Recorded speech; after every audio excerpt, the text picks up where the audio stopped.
पूरे शहर में मेरे नाम की तोती बोलती है। 40 साल से इस शहर पे मैं राज कर रहा हूं। कोई माई का लाल पैदा नहीं हुआ कि मेरे आंख में आंख मिला के मुझसे बात करने की हिम्मत कर सके। और ये बात भी तुम अच्छी तरह जानते हो। उसके बाद भी तुम मुझे डराने धमकाने की कोशिश करते हो। मैं डरने वालों में से नहीं हूं मिस्टर अशोक भेंडे। कान खोल के सुन लो, ये बात भी तुम अच्छी तरह जानते हो। बस हो गया तुम्हारा, बहुत बोल चुके हो तुम। अब मेरी बारी है। सुनो, 40 साल से तुम इस शहर पे राज कर रहे थे, लेकिन आज तुम अपोजिशन में बैठे हुए सिर्फ एक एमएलए हो। मेरी पार्टी भारी बहुमत से जीत कर आई है और मेरे चाहने वालों ने मुझे इस शहर का सीएम बनाया है।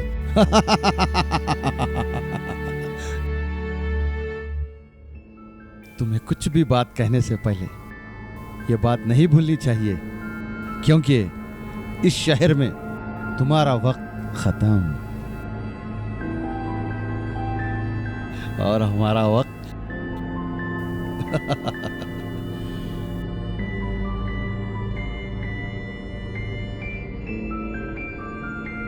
जब तक मेरी सरकार रहेगी तब तक तुम सब पर मेरी हुकूमत चलेगी।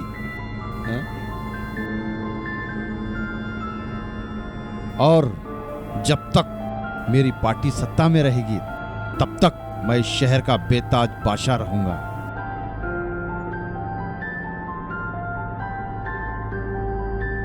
चालीस साल से तुम इस शहर पे राज कर रहे थे।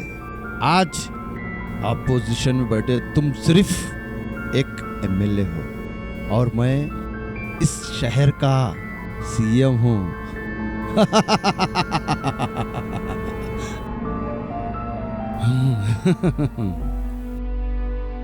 हो, आई सी। तो ये तुमने दुरुस्त कहा।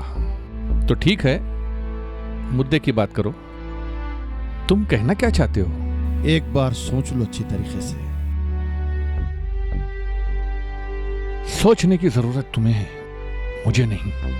वैसे भी प्रोजेक्ट की ओरिजिनल फाइल मेरे पास है। डील की फाइलें साइन भी होती हैं और कैंसिल भी हो जाती हैं, और तुम्हारी इस फाइल को कैंसिल होने में कितना समय लगेगा?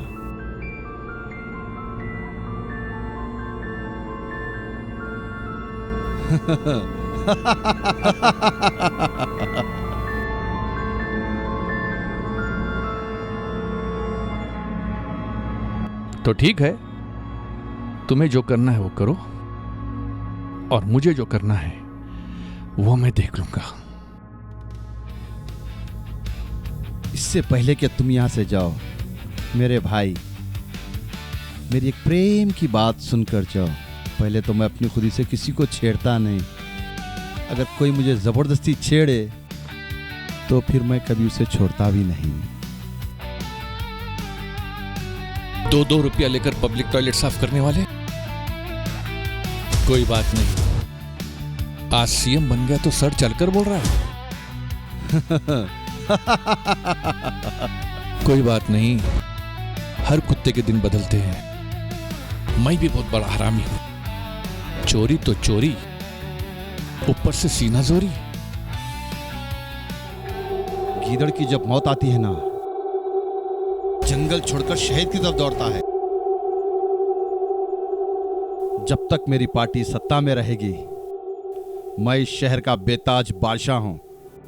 जो चाहूं वो कर सकता हूं।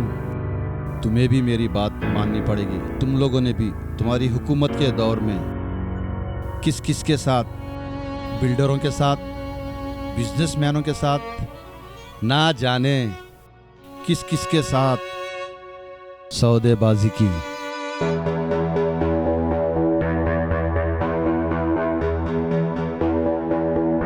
और तुम लोगों ने भी अपनी हुकूमत के दौर में अरबों खरबों रुपए का घपला किया है और हजारों लोगों पर जुल्म किया है।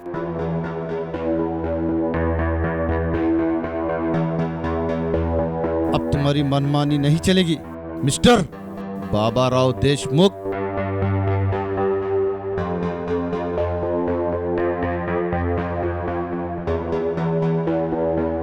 शहर में रहना है अगर जिंदा सही सलामत हमारी सुनना होगा, वरना ये धमकी नहीं, ये हमारी तुम्हारी भाईचारगी और दोस्ती।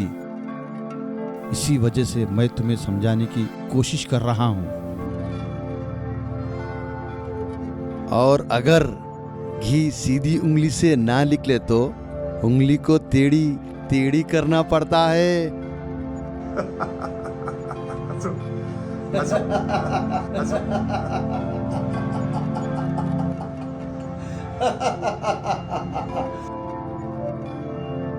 वो जो स्लम एरिया है ना, उसकी तरफ से अपना ध्यान हटा लो। मैं समझ सकता हूं तुम्हारी हुकूमत में वो डेवलपमेंट का काम शुरू हुआ था, बट उस स्लम एरिया के डेवलपमेंट का काम किस बिल्डर के साथ करना है वो अब हम सोचेंगे। 100 करोड़ ले लो और इस प्रोजेक्ट से दूर हो जाओ। 1000 करोड़ का प्रोजेक्ट और मैं 100 करोड़ यानी 900 करोड़ तुम खुद खा जाओगे? क्या तुमने मुझे बेवकूफ समझा है? How is possible? मैं अकेला ही नहीं हूं, मेरे साथ बहुत सारे लोग हैं। वो सब मैं नहीं जानता। अगर 50-50 पर डील करोगे तो ठीक है, वरना मुझे ये डील मंजूर नहीं। और एक बार जब मैं फैसला कर लेता हूं तो दुनिया की कोई ताकत मेरे फैसले को बदल नहीं सकती।